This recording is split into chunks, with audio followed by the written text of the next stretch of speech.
Hi guys, welcome back. Today we are going to make something super fun. This would be a great recipe to make with kids, or if you're just a big kid yourself and you like playing around in the kitchen. We're going to make my gluten-free Halloween donuts. Now these look really cool at a Halloween party, or just if you're enjoying making some things at home.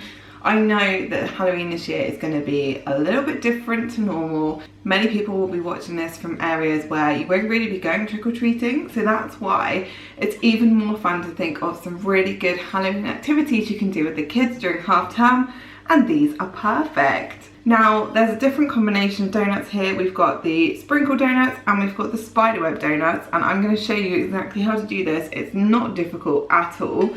But first I just wanted to tell you about these sprinkles that I found. Now this is not an advert or anything. I found them on Amazon, I bought them myself. But I know that some gluten-free sprinkles are hard to find, and these are from Baking Time Club, and I'll pop the links in the description down below. They've got some super cool Halloween sprinkles. These ones have got like little bats and pumpkins. These ones have got like little witches' hats. And so these are all gluten-free, vegan, dairy-free, everything. I definitely recommend you check them out if you want to have super cool looking donuts. But if not, a lot of supermarket sprinkles are gluten-free. You just might not find ones which are as jazzy as these. The recipe for these is basically the same as my gluten-free baked donuts, which I will link below. Instead of rolling them in cinnamon sugar though, you put this glaze on, which you can use any time of year. You don't just have to use for Halloween, but I think they just are a really cool effect, and I wanted to show you guys how to do it. I will link the recipe down below for anyone who wants the step-by-step instructions and the ingredients for everything. But let me know if you give them a go. I'd love to see your creations, and here's how to make them.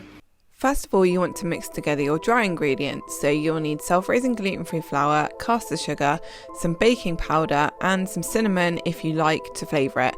If you don't like cinnamon, don't worry, you can leave this out. Mix that all together, and then it's time to do our wet ingredients. So for this you're going to need some milk, some vanilla extract and some vegetable oil, and then crack an egg in, whisk it up, and that's all you need to make these donuts. See, it really is a simple recipe. No weird ingredients. Mix the wet and the dry ingredients together and give it a really good whisk so that there's no lumps. And when you're ready, you're going to pop it in a greased donut tin like this. I will pop a link in the description for some donut tins that I would recommend.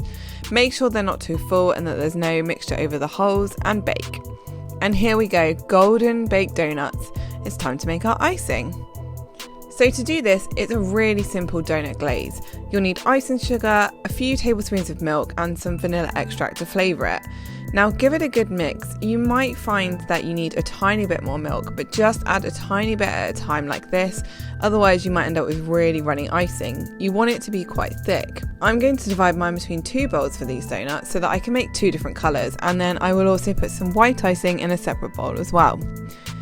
So for my orange donuts, I don't actually have an orange food colouring, so I've just mixed together yellow, which you can see is quite orangey anyway, and red food colouring until it was the right kind of colour for my donuts to match my sprinkles. I then used black food colouring for the other one. Now I found that my black food colouring kind of produced a more grey colour. I did add extra and it did go darker, but it wasn't quite the deep black I was looking for. However, I was pretty pleased with how these turned out in the end. So here's a little trick for filling up a piping bag.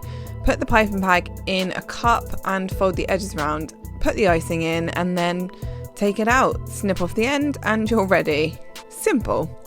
So then to glaze the donuts, I tend to dunk them into the icing, but you can use a spoon to spoon the glaze over if you'd rather.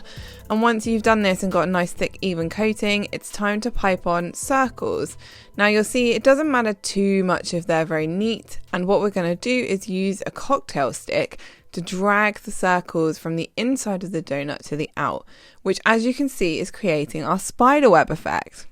Now this is really simple to do, but it looks really cool. It does work best if you give the donuts a minute or two after dunking them into the glaze, just for the glaze to kind of settle a little bit. Otherwise you might find that your spiderwebs kind of run a bit squiff everywhere. So I am doing a combination of orange and white donuts with the black spiderwebs. Just be careful if you use icing that's too dark in colour, because as you'll see with the other batch I did in a minute, it can be difficult to see the black cobweb against a dark background. So you could perhaps pipe on a white cobweb if you wanted some darker coloured donuts instead. And there you go, that is how you do the spiderweb donuts. Now, I also bought these awesome sprinkles off Amazon, which as you can see have tiny little pumpkins and bats. They are so cool. And against the spiderweb ones, it actually looks really funky. Now this one, as you can see, my icing went a little bit wonky, but you'll also see that once you drag it out with the cocktail stick, it looks fine. And that's why this is such a good thing to do with kids.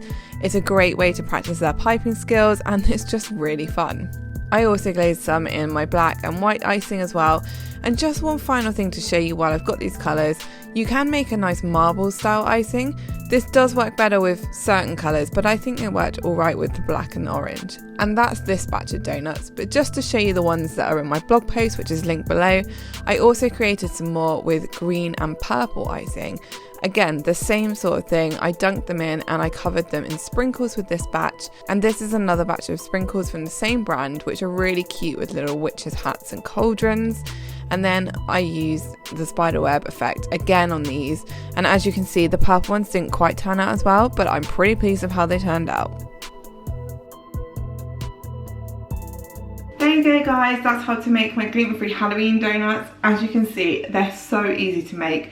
I definitely recommend you try these sprinkles just because they look super cool, but also give the spiderweb ones a go. They are not difficult in the slightest, and you can see you get such a cool effect.